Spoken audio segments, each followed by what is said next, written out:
Welcome to another episode of Bottom Pot. Today I will be sharing with you my most treasured recipes for my favorite cake, fruit cake. Are you already getting into the festive mood as I am? I bet you are. So you might as well get ready to wow your family and friends with this amazing recipe I'm going to be teaching you. The best part of this recipe is that we will not be soaking our fruit. So I will be showing you a very easy method that will give you a very moist and delicious rich fruit cake. Sit tight.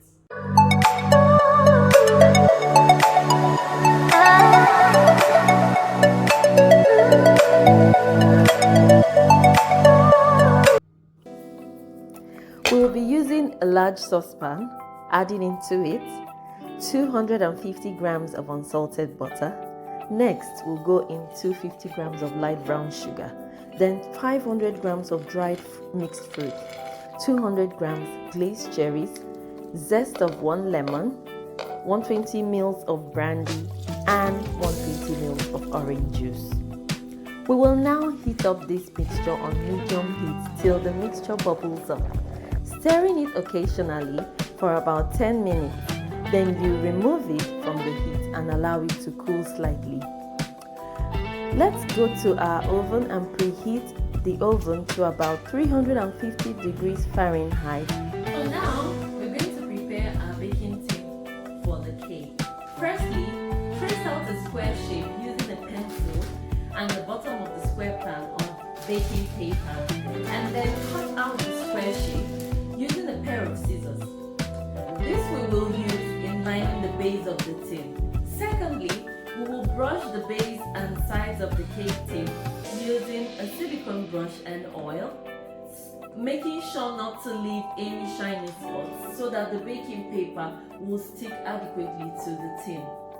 Also, we're going to cut out some strips to line the sides of the tin, making them slightly higher to protect the sides of the cake from burning, as it takes a fairly long time to cook through. Now that our mixture is cool, we'll add 100 grams of chopped almonds and stir properly. Then add 3 eggs, 1 teaspoon lemon extract and almond extract, 1 teaspoon each. And then stir till just combined. And finally, we add 200 grams of flour, 1 teaspoon of baking powder, 1 teaspoon of mixed spice, 1 teaspoon cinnamon, 1 teaspoon ginger, 1 teaspoon nutmeg. Fold the flour in gently and do not overmix the batter.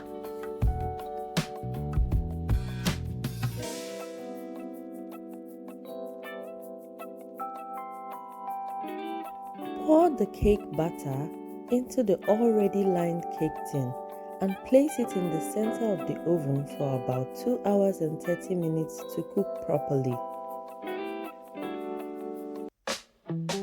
I also place an oven tray filled with water at the bottom shelf of the oven to allow steam to cook the cake.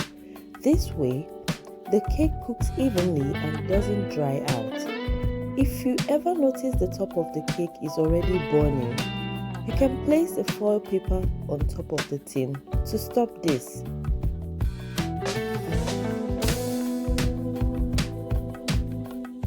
Our cake is now cooked. While the cake is still in the tin, with a skewer, we're going to poke 12 places all through the cake.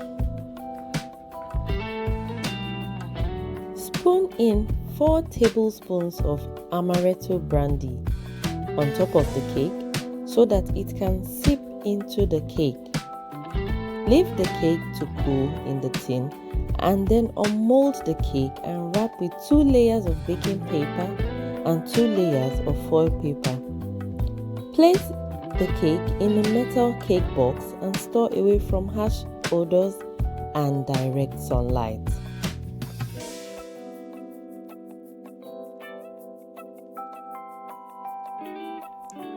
Wow, just see how gorgeous this cake looks.